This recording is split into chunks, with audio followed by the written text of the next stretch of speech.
Hello friends, सफलता care institute के online classes में आपका स्वागत है। दोस्तों, आप लोग कैसे हैं? आज आपकी हिंदी की अगली क्लास में कंटिन्यू करूंगा। दोस्तों, जीव की क्रियाशीलता के आधार पर स्वर के कितने रूप हैं, मैंने ये आपको बता दिया था। जीव की क्रियाशीलता के आधार पर स्वर के कितने प्रकार हैं, यहां तक मैंने आपको बता दिया था। आज इसके आगे से कंटिन्यू करता हूं। तालु की स्थिति के आधार पर स्वर के प्रकार कितने हैं दोस्तों? 4। कितने हैं? 4। तो पहला कौन सा है दोस्तों? समृद्ध स्वर। पहला कौन सा है दोस्तों? समृद्ध स्वर। दूसरा क्या है दोस्तों? अर्ध समृद्ध स्वर। दूसरा क्या है दोस्तों? अर्ध समृद्ध स्वर। तीसरा क्या है दोस्तों? विवृत स्वर।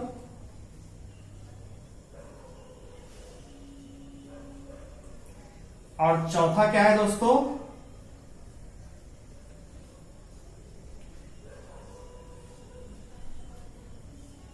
अर्धविवृत स्वर। ठीक, पहला क्या? समृद्ध स्वर। दूसरा क्या? अर्ध समृद्ध स्वर। तीसरा क्या?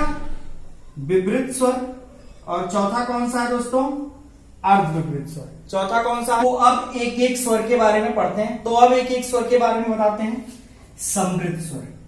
समृद्ध का मतलब होता है बंद। समृद्ध का मतलब होता है बंद। ठीक, ऐसे स्वर, ध्यान दीजिएगा, अगर आप नोट्स लेके बैठे, नोटबुक लेके बैठे, तो दोस्तों नोटबुक पे नोट कर लीजिए। ऐसे स्वर जिनको बोलते समय तालु बंद हो जाती हो, तालु जीभ से बंद हो जाती हो, ठीक है, तो क्या कह देंगे वहां?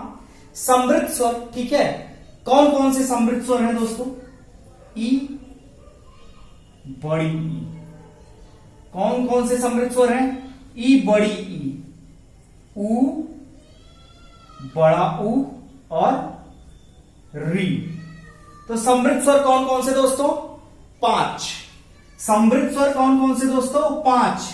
ई, बड़ी ई, ऊ, बड़ा ऊ और री। समृद्ध स्वर कौन कौन से दोस्तों?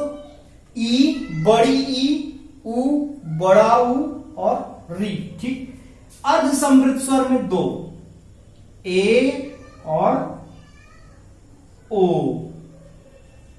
अर्ध समृद्ध स्वर में मतलब आधा तालु खुला रहे, जीभ से आधा तालु अगर खुला रह रहा है तो क्या हो जाएगा? अर्ध समृद्ध स्वर। ए और ओ। ए और दोस्तों विवृत स्वर कौन सा है? विवृत स्वर का मतलब केवल पूरा खुला हुआ, तालु और जीभ पूरी खुली हुई, इसका मतलब क्या? आ। ठीक है, तो क्या होगा? विपरीत स्वर। विपरीत स्वर क्या हो गया? आ। अब दोस्तों अर्ध विपरीत स्वर कौन सा है? अर्ध विपरीत स्वर जो इसमें से बच गया वही तो अर्ध विपरीत होगा। छोटा आ, छोटा आ, ये बच गया, ए ये बच गया और औ ये बचा हुआ है। ठीक, तो ध्यान दीजिएगा दोस्तों, तो ध्यान दीजिएगा, तालु की स्थिति के आधार पर स्वर के प्रकार कितने? 4। अगर पूछा जाए आपसे कि तालु की स्थिति के आधार पर स्वर के प्रकार कितने, तो 4। पहला समृद्ध स्वर, ई, बड़ी ई, ऊ, बड़ा ऊ और री। अर्ध समृद्ध स्वर में ए और ओ। विवृत स्वर में बड़ा आ और अर्ध विवृत स्वर में ए और औ। दोस्तों यहां एक क्वेश्चन और पूछा भी गया है और पूछा भी जाएगा। ठीक है, ध्यान दीजिएगा कि समृद्ध का विलोम क्या होता है? समृद्ध का विलोम क्या होता है दोस्तों? समृद्ध का विलोम विवृत होता है। क्या होता है?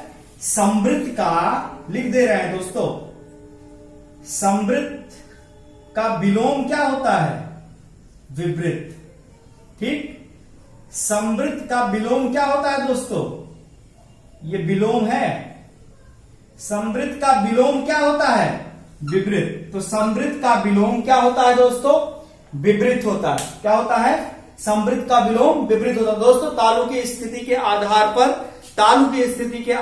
पर स्वर के प्रकार कितने? 4। समृद्ध, अर्ध समृद्ध, विवृत, अर्ध विवृत। अगर हम समृद्ध स्वर की बात करते हैं तो छोटी ई, बड़ी ई, छोटा ऊ, बड़ा ऊ और री, 5 स्वर। कितने?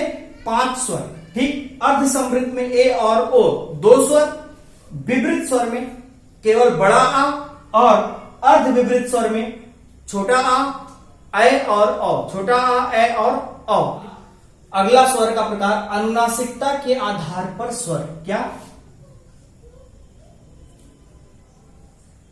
अनुनासिकता, अनुनासिकता के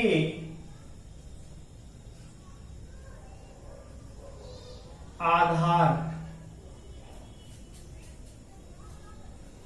पर स्वर। अनुनासिकता के आधार पर स्वर कितने दोस्तों? अनुनासिकता के आधार पर स्वर कितने दोस्तों? 2। कितने? 2। अनुनासिकता के आधार पर स्वर कितने दोस्तों? 2। पहला क्या है?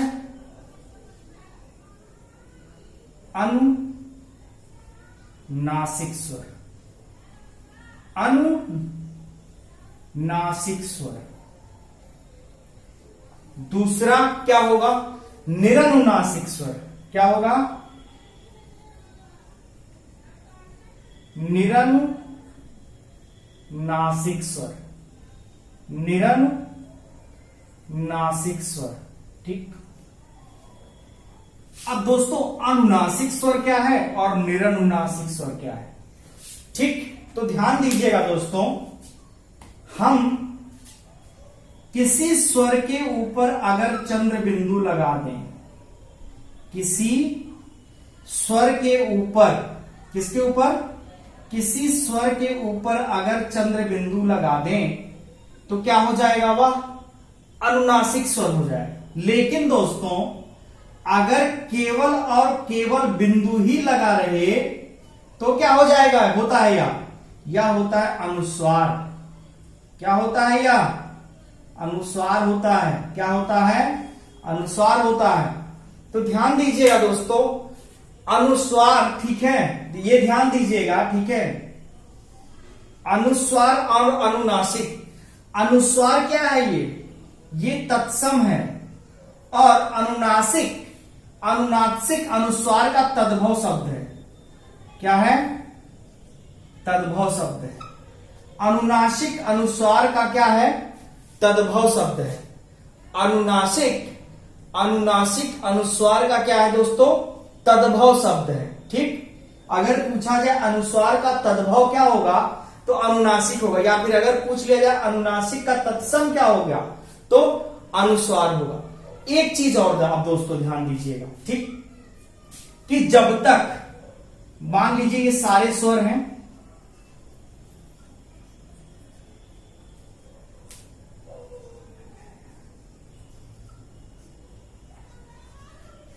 मान लीजिए ये सारे स्वर, जब तक इनके ऊपर चंद्र बिंदु नहीं लगा है, जब तक इनके ऊपर चंद्र बिंदु नहीं लगा है, बहुत ध्यान से सुनिएगा दोस्तों, जब तक इनके ऊपर जितने स्वर हैं इनके ऊपर चंद्र बिंदु नहीं लगा है तब तक ये क्या कहलाएंगे दोस्तों? निरनुनासिक कहलाएंगे। क्या? निरनुनासिक कहलाएंगे। जब तक इनके ऊपर, ठीक है, चंद्र बिंदु नहीं लगा है, मतलब ठीक है पूरा स्वर, जितने भी स्वर हैं 11, जब तक इनके ऊपर चंद्र बिंदु नहीं लगा है तब तक ये क्या कहलाएंगे? निरनुनासिक कहलाएंगे। लेकिन अगर इनके ऊपर चांद बिंदु लग गया, अगर इनके ऊपर चंद्र बिंदु लग गया तो क्या हो जाएंगे? ये अनुनासिक स्वर हो जाएंगे। क्या हो जाएंगे? अनुनासिक स्वर हो जाएंगे। क्या हो जाएंगे? अनुनासिक स्वर हो जाएंगे, ठीक है। मतलब अनुनासिकता के आधार पर स्वर 2 होते हैं, अनुनासिक स्वर और निरनुनासिक स्वर। निरनुनासिक स्वर वह स्वर, ठीक, वो सारे स्वर हैं जब तक उनके ऊपर चंद्र बिंदु नहीं लगा है, और जैसे ही उनके ऊपर चंद्र बिंदु लग जाएगी वो क्या हो जाएंगे? अनुनासिक स्वर हो जाएंगे। क्या हो जाएंगे? अनुनासिक स्वर हो जाएंगे। एक और पॉइंट नोट कर लीजिए दोस्तों कि अगर कहीं भी चंद्र बिंदु लगा हुआ है तो वह हर हाल में क्या होगा? तद्भव होगा। अगर कहीं चंद्र बिंदु लगा हुआ है तो वह शब्द हर हाल में क्या होगा? तद्भव होगा। क्या होगा? तद्भव होगा। अगर कहीं भी चंद्र बिंदु लगा हुआ है तो वह शब्द क्या होगा दोस्तों, हर हाल में तद्भव होगा। हर हाल में क्या होगा दोस्तों, तद्भव होगा। हर हाल में क्या होगा, तद्भव होगा। तो आपने अनुनासिकता के आधार पर स्वर दो प्रकार के, अनुनासिक और निरनुनासिक। निरनुनासिक जब तक उस पे चांद्र बिंदु नहीं लगा है, और अनुनासिक जैसे उसके ऊपर चंद्र बिंदु लग गया तो क्या हुआ, वो अनुनासिक स्वर हो गया। ठीक है। अगली चीज हमने बताई कि अनुस्वार का तद्भव होता है अनुनासिक, अनुस्वार का तद्भव होता है अनुनासिक। ये चीज भी हमने बहुत मोस्ट इंपॉर्टेंट बताई है। ठीक है। और एक और चीज हमने मोस्ट इंपॉर्टेंट बताई आपको कि जितने भी किसी भी, ठीक है, शब्द पे अगर चंद्र बिंदु लगा हुआ है तो वह कौन सा शब्द होगा, हर हाल में तद्भव होगा। कौन सा शब्द होगा, हर हाल में तद्भव शब्द होगा।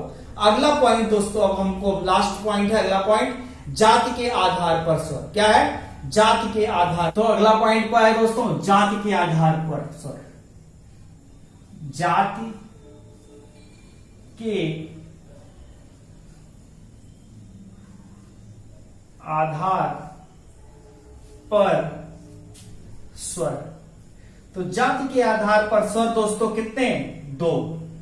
जाति के आधार पर स्वर दोस्तों कितने, दो। कौन कौन से दोस्तों, सजातीय और विजातीय। कौन कौन से दोस्तों, सजातीय और विजातीय।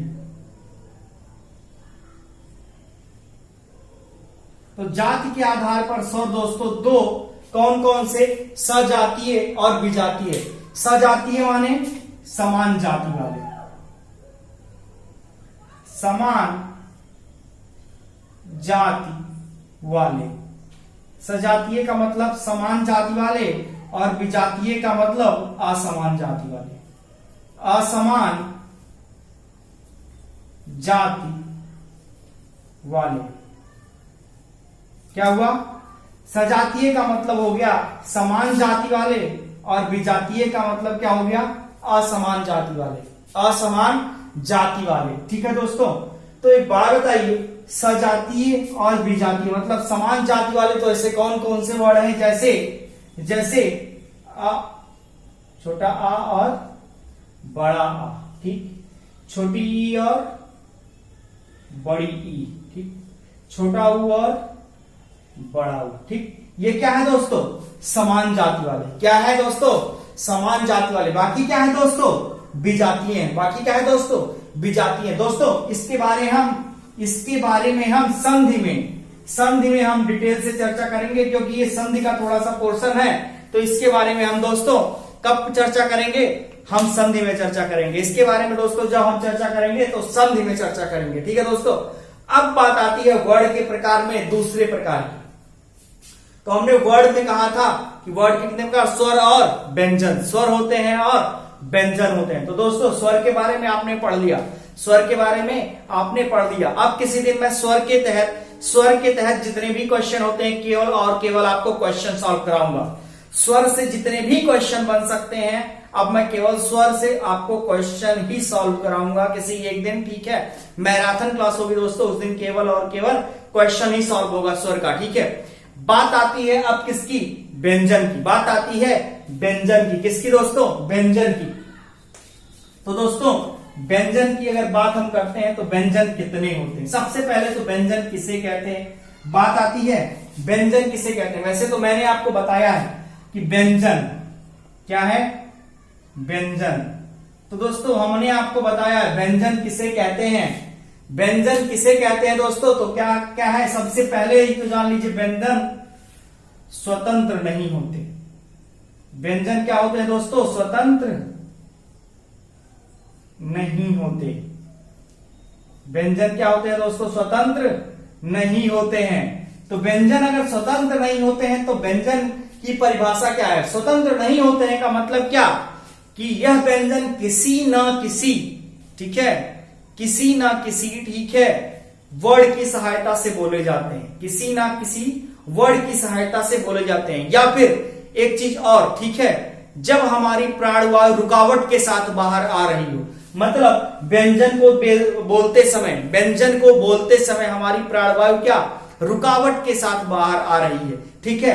तो दोस्तों व्यंजन यानी कि स्वतंत्र नहीं होते, स्वतंत्र नहीं होते यानी कि हमारी प्राणवायु रुकावट के साथ बाहर आ रही है। तो दोस्तों अगर हम इसको परिभाषित करें तो कैसे परिभाषित करेंगे, ठीक है। अगर हम दोस्तों परिभाषित करें तो कैसे परिभाषित, स्वर की सहायता से, व्यंजन का मतलब क्या हुआ फिर, स्वर की सहायता से, स्वर की सहायता से बोले जाते हैं, क्या है, बोले जाते हैं। तो जब व्यंजन स्वतंत्र नहीं है तो क्या हुआ, यह स्वर की सहायता से बोले जाते हैं, क्या है, स्वर की सहायता से बोले जाते हैं। अर्थात अगर हम इसके डिफिनीशन की बात करें, अर्थात अगर हम इसके डिफिनीशन की बात करें तो क्या होगा, वे वर्ड जो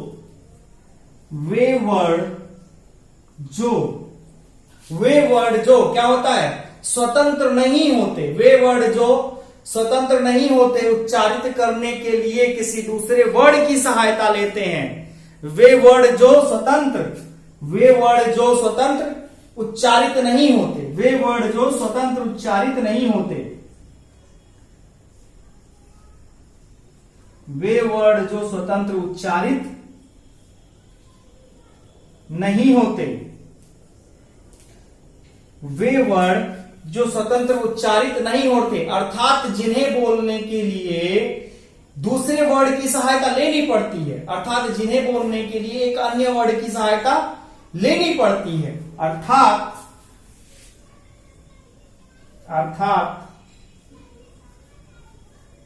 जिन्हें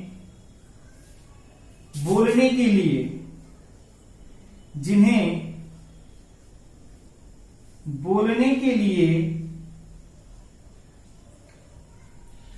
अन्य वर्ड की सहायता लेनी पड़ती है,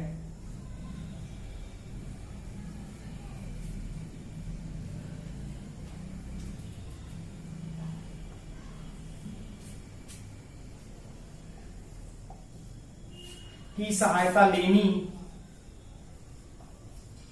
पड़ती है, क्या कहलाता है, व्यंजन कहलाते हैं, व्यंजन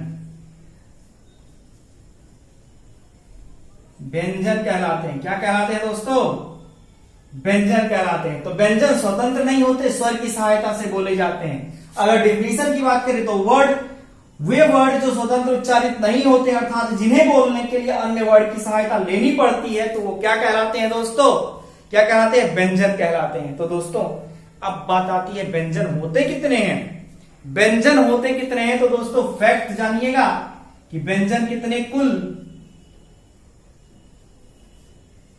33। कितने व्यंजन कुल दोस्तों, 33 व्यंजन। कितने व्यंजन कुल दोस्तों, 33 व्यंजन। कितने, 33। हमने आपको व्यंजन के शुरुआत के बारे में बता दिया कि व्यंजन, अब कल मैं व्यंजन के पूरे व्यंजन के में कितने वर्ड हैं उसको लिख के और उसको आपको समझाऊंगा दोस्तों कि व्यंजन कितने हैं, ठीक है, टोटल कितने हैं, कितने संयुक्ताक्षर हैं, क्या है, ठीक है। कल दोस्तों मैं इसकी वीडियो अपलोड कर दूंगा और इसके बाद फिर देखिए दोस्तों मंडे ट्यूसडे वेडनेसडे हिंदी रहेगा, ठीक है, थर्सडे फ्राइडे सैटरडे बाल विकास अपडेट करना है, ठीक है दोस्तों। लेकिन फ्रेंड्स आपसे हार्डली रिक्वेस्ट है कि वीडियो को लाइक करें, सब्सक्राइब करें और शेयर करें, ठीक है दोस्तों। आज के लिए इतना ही, गुड बाय।